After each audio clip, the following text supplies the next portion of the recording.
그 시절 학교 운동장은 언제나 아이들의 웃음소리와 발자국 소리로 가득했습니다.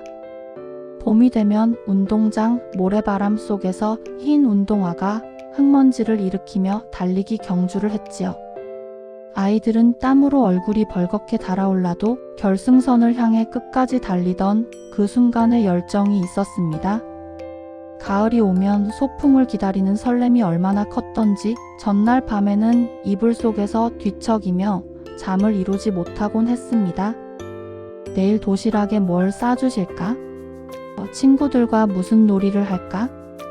그 작은 기대감 하나로 밤이 길고 달콤했지요. 학교 생활에서 빼놓을 수 없는 건 바로 양은 도시락이었습니다.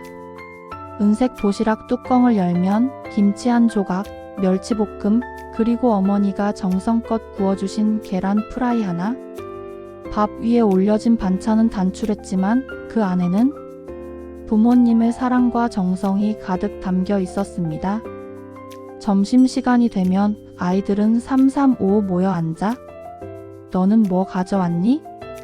내 반찬 좀 먹어볼래? 하며 서로의 도시락을 나눠 먹었습니다. 지금처럼 먹을 게 풍족하지 않았던 시절이었지만 친구들과 반찬을 나누는 그 즐거움은 어떤 진수성찬보다 값졌습니다. 겨울이면 보일러 위에 도시락을 올려 데워 먹던 기억도 나지요. 뜨겁게 달궈진 도시락을 조심스레 꺼내면 김치에서는 구수한 향이, 밥에서는 고소한 냄새가 풍겨왔습니다. 숟가락으로 한 숟갈 퍼먹으면 온몸이 따뜻해지고 세상 그 어떤 음식보다 맛있게 느껴졌습니다. 그리고 운동의 날, 운동장은 마치 축제 마당처럼 떠들썩했습니다. 부모님이 싸주신 김밥은 가지런히 썰어져 양은 도시락에 담겨 있었고 삶은 달걀과 사이다 한 병은 아이들에게 가장 큰 보물이었습니다. 경기 중간중간 사이다 뚜껑을 따는 순간 칙 하고 터져 나오던 소리와 함께 느껴지던 짜릿한 탄산, 그 청량감은 지금도 잊을 수 없습니다. 꽹과리와 북소리가 힘차게 울려 퍼지고 아이들의 함성은 하늘 끝까지 닿는 듯 했습니다. 줄다리기에서 친구들과 힘을 모아 밧줄을 잡아당기던 순간 승부와 상관없이 얼굴 가득 웃음을 지었던 우리 모습이 떠오르지 않나요? 그날의 땀과 웃음, 그리고 손에 묻던 흙내음까지 모두가 우리 가슴 속에 살아 숨쉬고 있습니다. 혹시 여러분도 그 시절 운동장에서 뛰놀던 어린 시절의 자신을 떠올리고 계신가요? 학교가 끝나면 아이들은 책가방을 던져두고 곧장 골목으로 달려나갔습니다. 그 좁은 골목길은 아이들에게는 세상에서 가장 큰 놀이터였지요. 딱지치기를 할 때는 땅바닥에 분필로 네모칸을 그려놓고 종이 딱지를 힘껏 내려치며 뒤집혔다 하고 환호성을 질렀습니다. 주머니 속에는 언제나 구슬 몇 개가 들어있었고 맑은 유리구슬은 햇빛에 반짝이며 아이들의 눈을 사로잡았습니다. 겨울이 되면 아이들은 나무 팽이를 돌리며 놀았습니다.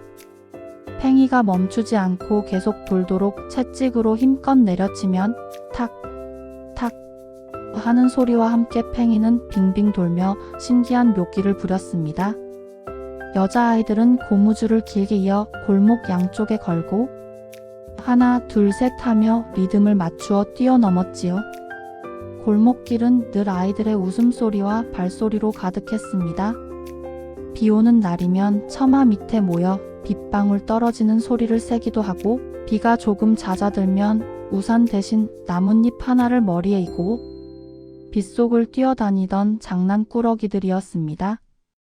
겨울밤이면 골목 가로등 불빛 아래에서 아이들이 눈싸움을 하고 눈사람을 만들었습니다.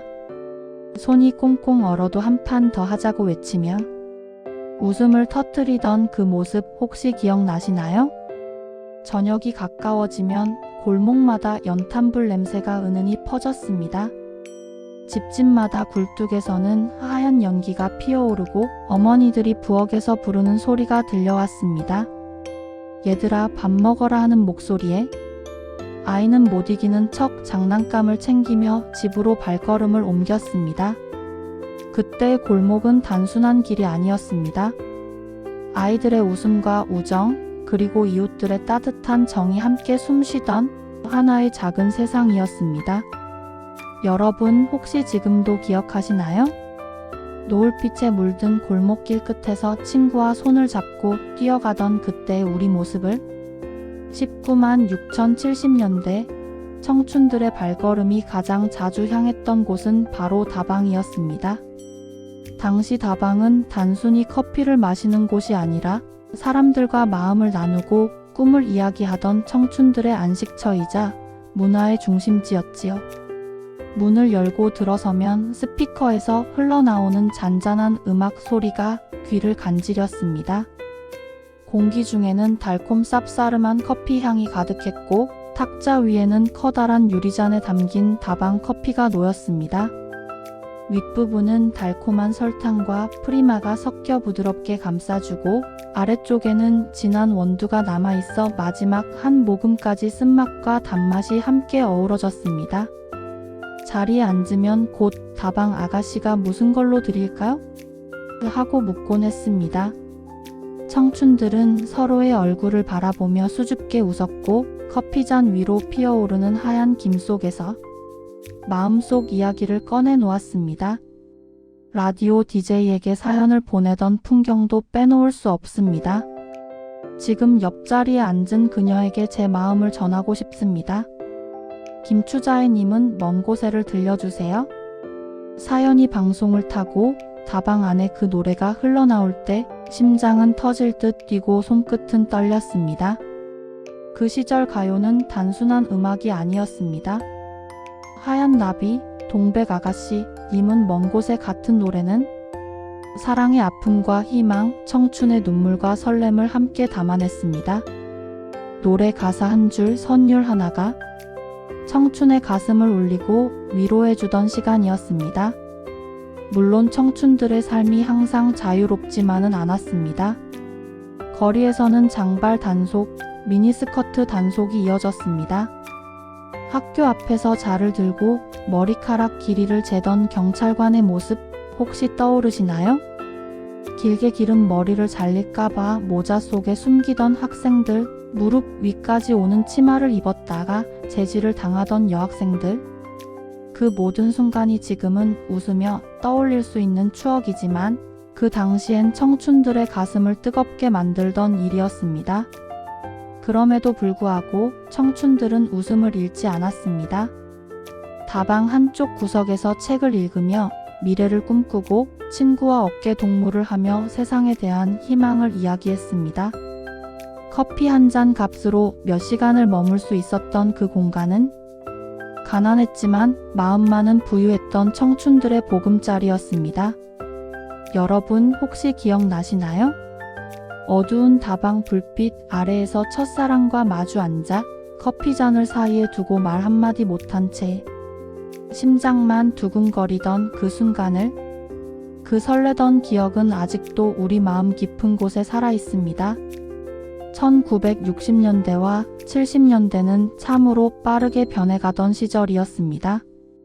여전히 가난했지만 사람들 마음속에는 내일은 더 나아질 것이다 라는 희망이 가득 차 있었습니다.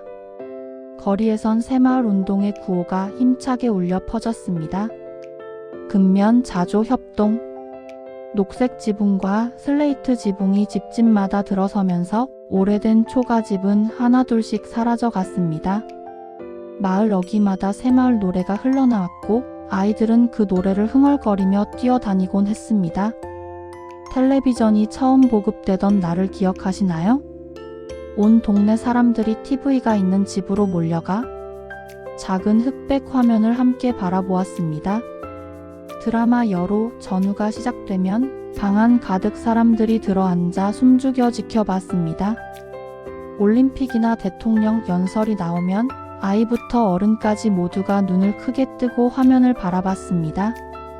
그 순간만큼은 모두가 하나가 되는 듯 했지요. 버스를 탈 때는 차장이 다니며 요금을 받고 손에 쥔 작은 펀치기로 종이 승차권을 툭툭 끊어주었습니다. 표를 구겨 주머니에 넣어두었다가 하루가 끝나면 책상 위에 가득 쌓아두던 기억도 납니다. 공장에서 울리던 사이렌 소리는 하루의 시작과 끝을 알려주는 신호였고 그 소리에 맞춰 사람들은 땀 흘리며 일을 시작했습니다. 학교에서는 아침마다 국민교육헌장을 큰 소리로 외우며 나라를 위한 마음가짐을 다졌습니다. 어린 학생들이 책상 앞에 일어나 또박또박 목소리를 맞추어 외우던 그 풍경은 이제는 아련한 역사 속 장면이 되었습니다. 그리고 거리의 풍경도 달라졌습니다. 예전에는 인력거와 달구지가 다니던 길에 버스와 택시가 하나둘 늘어나며 도시가 활기를 띠기 시작했습니다. 사람들은 우리는 더 잘 살게 될 것이라는 기대를 품고 열심히 일하며 서로를 격려했습니다.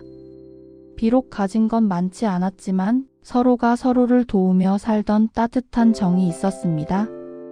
옆집에 쌀이 떨어지면 쌀 한 대를 나눠주었고 김장철이 되면 이웃이 함께 모여 김장을 담갔습니다. 경제적으로는 힘들었지만 마음만은 지금보다 더 부유했던 시절이었습니다. 여러분 혹시 기억나시나요? 작은 흑백 TV 앞에 빼곡히 모여 앉아있던 사람들의 얼굴, 승차권을 손에 쥐고 버스 창밖을 바라보던 풍경, 그리고 마을 곳곳을 채우던 새마을 노래를, 그 모든 것이 우리가 함께 지나온 시대의 기억입니다. 그 시절 우리의 밥상은 단출했지만 언제나 정이 넘쳤습니다. 분식집 앞에 서면 매콤달콤한 떡볶이 냄새가 코끝을 간지렸고 하얀 김이 모락모락 오르는 뜨끈한 어묵 국물 한 모금은 겨울바람에 온몸을 금세 녹여주었습니다. 겨울 골목에서는 군고구마 장수가 리어카를 밀고 다녔습니다. 연탄불 위에서 익어가던 고구마 냄새는 멀리서도 사람들을 불러 모았지요. 껍질을 벗기면 김이 모락모락 피어올라 노랗게 달달한 속살이 드러났습니다. 차갑게 언 손을 녹이며 한입 베어 물던 그 순간 세상 어떤 간식보다 행복했던 기억이 납니다. 호떡과 붕어빵도 빼놓을 수 없습니다. 겨울 저녁이면 붕어빵 틀에서 치익 하는 소리가 들려왔고 팥소가 듬뿍 들어간 붕어빵을 손에 쥐면 마음까지 따뜻해졌습니다. 호떡을 한입 베어 물면 달콤한 흑설탕과 견과류가 입안 가득 퍼지며 추운 날씨도 잊게 해주었습니다. 그리고 잊을 수 없는 것은 라면입니다. 처음 라면이 등장했을 때 사람들은 신기한 눈으로 냄비 속을 들여다봤습니다. 노란 면발이 팔팔 끓는 물속에서 춤을 추고 스프 향이 온 집안을 가득 채우면 아이들은 숟가락을 들고 옹기종기 모여 앉았습니다. 끓는 라면을 온 가족이 나누어 먹던 그 맛, 단순한 음식이 아니라 하나의 특별한 사건이었습니다. 명절이 다가오면 집안은 더욱 활기가 넘쳤습니다. 어머니들은 송편을 빚으며 반달 모양이 예쁘게 나와야 복이 들어온다고 말씀하셨고 아버지는 전을 부치며 한 장만 더 뒤집어 보자 하며 아이들에게 웃음을 주셨습니다. 방 안에는 웃음과 이야기 소리가 끊이지 않았고 명절 음식 냄새는 이웃집까지 퍼져나갔습니다. 생활은 지금처럼 편리하지 않았습니다. 빨래는 손으로 빨아 마당에 널어두었고 겨울에는 빨래가 얼어붙어 딱딱한 판이 되기도 했습니다. 하지만 햇살에 마른 빨래에서는 비누 냄새가 솔솔 풍겨왔고 그 냄새는 집안 가득 청결과 따뜻함을 전해주었습니다.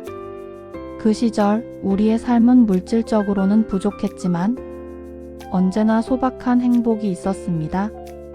떡볶이 한 접시, 라면 한 그릇, 김치 하나만 있어도 식탁 위에는 웃음꽃이 피었습니다. 무엇보다 중요한 건 그 음식을 함께 나누던 사람들이 있었습니다. 여러분 혹시 기억하시나요? 겨울 저녁 붕어빵 2개를 사서 친구와 하나씩 나누던 순간, 명절날 송편 속에 든 꿀을 발견하고 환하게 웃던 아이들의 모습, 그 모든 풍경이 우리의 삶을 더욱 따뜻하게 만들었던 기억입니다. 마무리 교훈과 오늘의 메시지 확장판.